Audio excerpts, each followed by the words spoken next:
Les gens, ils n'ont pas l'habitude de voir des gens en fauteuil roulant faire du vélo. Donc à chaque fois que je passe dans un village ou dans une ville, je suis obligé de m'arrêter pour expliquer aux gens en fait que voilà, je ne peux pas me lever, que c'est mon fauteuil.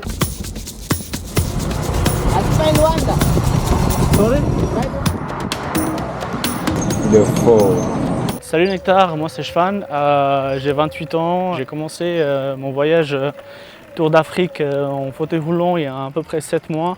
Au Zimbabwe, et là je me trouve actuellement à Abidjan, en Côte d'Ivoire. Mon objectif c'est d'arriver au Maroc. Ça s'appelle un handbike, donc un vélo à main fabriqué par une marque italienne. C'est un avant de vélo mais un peu sophistiqué si on veut. Sur du plat je vais entre 20 à 25 km/h. Il suffit qu'il y ait une pente ou une dénivelée, en fait c'est beaucoup plus compliqué.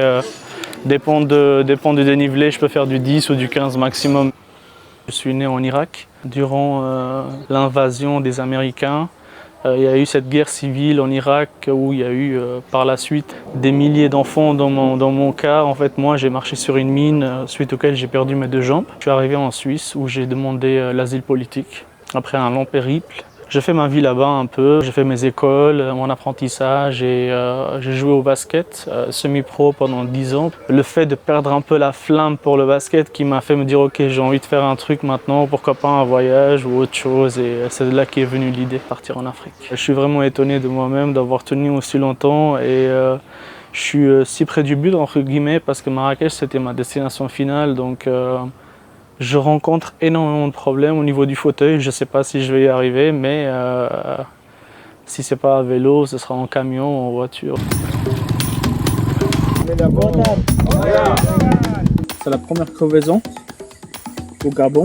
Sous l'effet de la chaleur et de l'exercice, ça me prend entre 30 à 45 minutes pour réparer une crevaison tout simplement.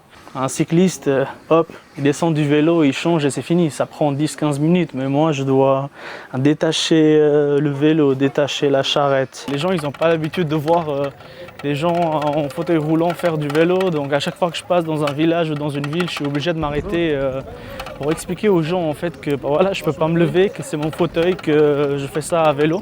Donc ils ont une première réaction qui est un peu parfois troublante parce qu'ils ne captent pas vraiment, mais une fois que je m'arrête et je leur explique, ils deviennent vraiment beaucoup plus avenants et beaucoup plus gentils par rapport à la situation, et très souvent même ils m'aident, ils me proposent des hébergements, la nourriture, de l'eau, etc. Arrivé à destination de Marrakech les gars. Et oui, c'est la fin.